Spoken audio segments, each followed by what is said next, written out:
¿Qué tal? ¿Cómo les va? Bienvenidos a un nuevo programa saludable, su programa de salud.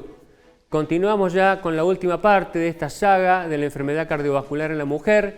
Habíamos quedado ayer en el tema del embarazo, ¿sí? En donde, como decíamos, por supuesto que el embarazo para la mujer, para la pareja, es una situación muy especial, muy esperada generalmente, no solo por la mujer, sino por toda la familia, y que mientras ese embarazo vaya sobre rieles, está todo bien, no hay ningún problema. Ahora, ¿qué pasa con el embarazo cuando aparece la hipertensión arterial, la eclampsia o la preeclampsia? Que en general, durante los embarazos, se complican con estas enfermedades. Entre el 5 al 10% de los embarazos van a tener preeclampsia o eclampsia, o sea, el aumento de la presión arterial durante el embarazo, ¿sí? Que puede ser generalmente durante el último trimestre del embarazo. Si la mujer es más joven, ¿sí? Se embaraza muy jovencita, tiene más riesgo de padecer preeclampsia o eclampsia, y muchas veces cuando aparecen en las etapas, en el último trimestre, bueno, tienen que hacerse toda una serie de maniobras para acelerar el crecimiento del bebé a veces, y que puedan hacer para sacarlo por cesárea y sacarle del riesgo a la mamá y al bebé de esta enfermedad que suele muchas veces ser causa de muerte no solo del hijo, sino de la madre también. Entonces, cuando la mujer tuvo preeclampsia durante el embarazo, es un marcador después del embarazo, es un marcador después del parto, perdón, de que cuando continúe su vida, en algún momento la hipertensión va a aparecer y esa mujer va a ser hipertensa. Los españoles, la Sociedad de Ginecología Española, le llaman el cuarto trimestre, el cuidado del cuarto trimestre. Y usted me dice, pero ¿cómo? Si el embarazo tiene 3 trimestres. Está bien.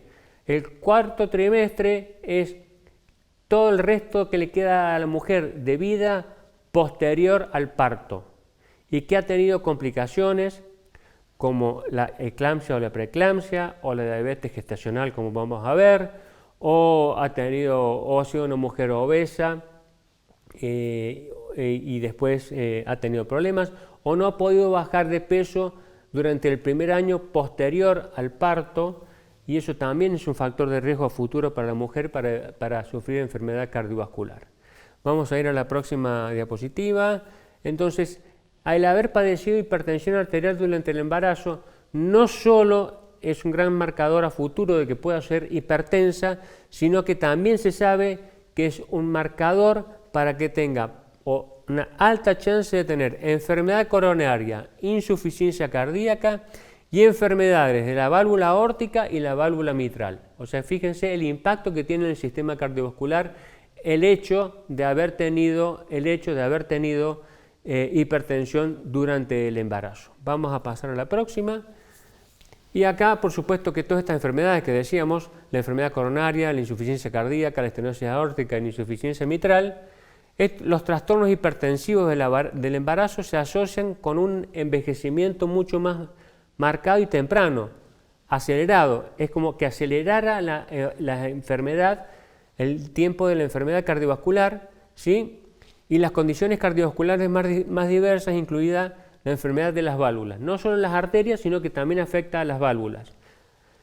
Y el aumento del riesgo cardiovascular después de la hipertensión durante el embarazo, o sea, tuvo hipertensión arterial durante el embarazo, ese riesgo cardiovascular está mediado en gran parte, pero de manera incompleta, por el desarrollo, como yo le decía después, de tener hipertensión arterial crónica. Esa mujer se complica porque después también tiene altas chances de tener hipertensión arterial crónica. Vamos a continuar con la próxima diapositiva. Esto es acá en el caso de los abortos y el riesgo cardiovascular, los abortos espontáneos, ¿sí? Los abortos espontáneos, que corresponden a un 25% de todos los abortos, aumentan 9 veces el riesgo de infarto de miocardio. Los abortos inducidos, que son el 18%, no tienen ningún impacto en la parte cardiovascular, y el 2% que corresponde al mortinato, que es la muerte del bebé en los últimos 20 días del embarazo, aumenta 3 veces el riesgo de infarto en la mujer. O sea, fíjense ustedes todas las implicancias que tienen distintas situaciones durante el embarazo. Muy bien, vamos a continuar.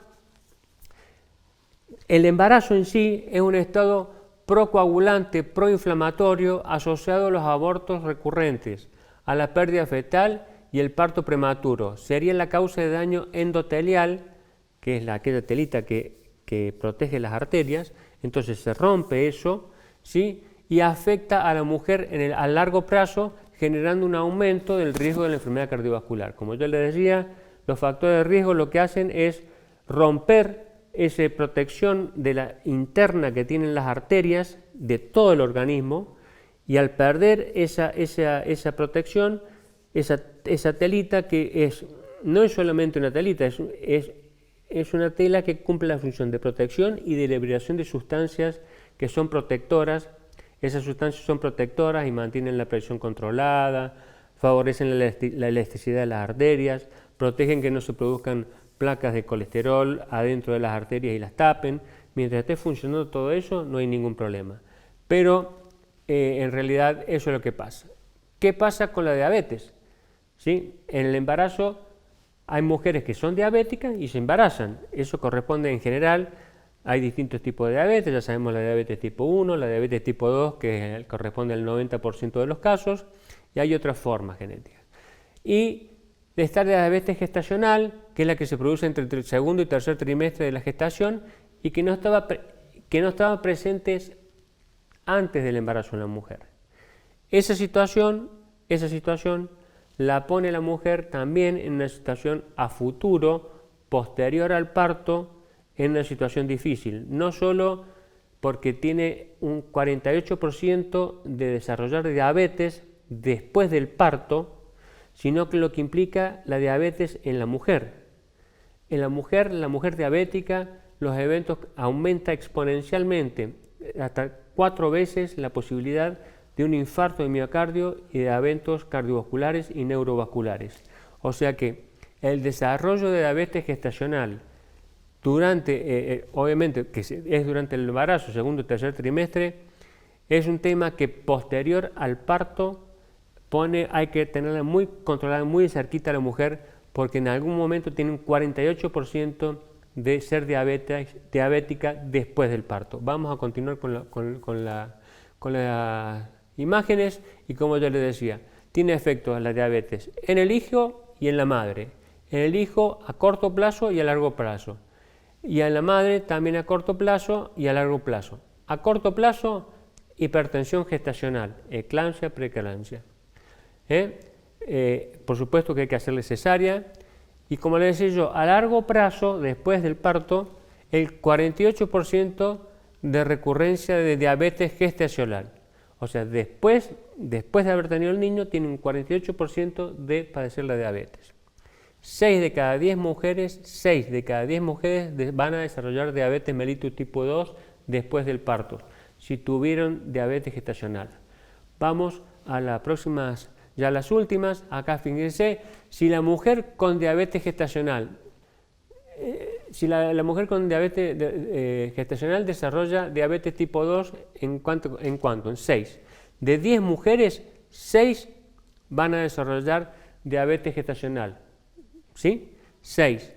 Y esto aumenta un 70% la posibilidad de un infarto, de un accidente cerebrovascular, de una enfermedad carotidia y de aumento de procesos de revascularización, o sea que las arterias se tapan y tengan que ir a cirugías o angioplastías, que también le va peor a la mujer como resultado. Vamos a las últimas ya, que vamos a ir terminando. Dijimos que de 10, 6 iban a desarrollar diabetes tipo 2 después del parto. Ahora, aquellas cuatro que no desarrollaron diabetes después del parto tienen un 30% de enfermedad cardiovascular, ¿sí? Y un 41% de tener enfermedad coronaria. O sea que fíjense el impacto que tiene tener diabetes gestacional durante el embarazo. y cuál es el futuro de la mujer. Y eso, lo importante es que tenga los controles correspondientes. Esto lo vamos a pasar muy rápidamente. Esto es cuando yo tengo un paciente al frente. Viene una mujer en mi consultorio, digo, ¿cuáles son los antecedentes de esta mujer? Entonces yo tengo toda una serie de preguntas: si estuvo embarazada, si tuvo problemas durante el embarazo, si es hipertensa, si fuma, si durante el embarazo tuvo hipertensión arterial, si después del embarazo bajó de peso en el primer año y tiene el peso adecuado, o sigue obesa y no pudo bajar de peso durante el primer año. Eso también es un marcador de riesgo para enfermedad cardiovascular. En el hombre, ¿cuál es el gatillo? Siempre es un esfuerzo. El hombre, ante un esfuerzo, desarrolla el dolor de pecho, que es típico en el centro del pecho, opresión, irradiado al brazo izquierdo, a veces al cuello, a la mandíbula, típico. La mujer no se relaciona con esfuerzos, se relaciona a situaciones de estrés extremo o depresión. Y los síntomas no son el dolor de pecho típico que tiene el hombre, es sensación de angustia, dolores abdominales, vómitos, palpitaciones, sudoración. Hay que interpretar el contexto en el cual la mujer llega a una guardia o llega a un consultorio con determinados síntomas, porque seguramente no va a llegar con síntomas después de un esfuerzo, con un dolor de pecho típico como el que tiene el hombre. Eso es lo que los médicos tenemos que aprender, y en la parte que nos toca realmente incorporar a los médicos, especialmente aquellos que están en las guardias, porque son los que rápidamente deben derivarlos para hacer los estudios correspondientes e iniciar la terapéutica que corresponde para evitar las complicaciones, que son la muerte o la insuficiencia cardíaca o un infarto o la enfermedad renal o un accidente cerebrovascular.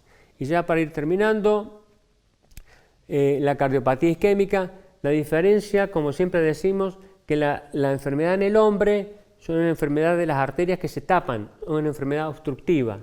En el cambio, en las mujeres, las enfermedades no son obstructivas. En el caso de las pacientes que tienen problemas crónicos, ¿sí? La enfermedad obstructiva no existe. Existe una enfermedad difusa de las arterias, pero no hay obstrucción de la arteria. Y eso puede producir dolores de pecho ante situaciones de depresión o de estrés extremo, o después de fumar una buena cantidad de cigarrillos. El cigarrillo produce vasoconstricción, pero no hay obstrucción. Y también esas mismas situaciones de estrés extremo, de depresión, de tabaquismo, etc., también puede llevar a que esa enfermedad se produzca un espasmo sin haber obstrucción significativa, o sea, mayor del 50% de la luz del vaso. Generalmente son arterias que tienen menos del 50% de la obstrucción de la luz del vaso, y eso puede producir no solo las molestias y toda la sintomatología que acabamos de decir, algunas sí producen dolor de pecho, producir un infarto, y eso se llama minoca. ¿Sí? Que no las voy a confundir con eso, ni les voy a dar nombres, pero la diferencia es que en el hombre la enfermedad es obstructiva, en la mujer es no obstructiva de sus arterias. ¿Sí?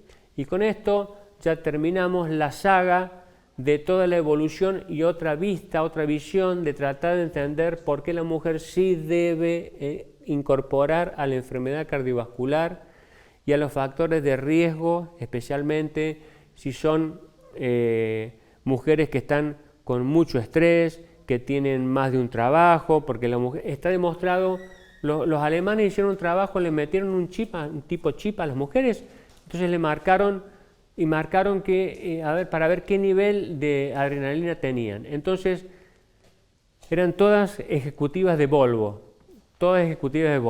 Entonces, ¿qué vieron? Estudiaron a los hombres y a las mujeres.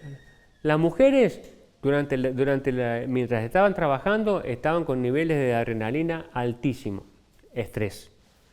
Salían del trabajo, se relajaban levemente, llegaban a la casa y comenzaban con todo el trabajo de la casa y todos los quehaceres de la casa, los niveles de estrés nuevamente arriba. Eso, crónicamente, más los factores de riesgo que tengan, van destruyendo, lastimando el endotelio, ¿sí? Y a su vez, si esa mujer está en los 60 años, está en la menopausia, Recordemos que son arterias distintas, arterias sin protección, aumento de evento cardiovascular. En cambio el hombre, durante las horas de trabajo, eso pasa en Alemania, no en Argentina, ¿sí? Durante las horas de trabajo, nivel de estrés.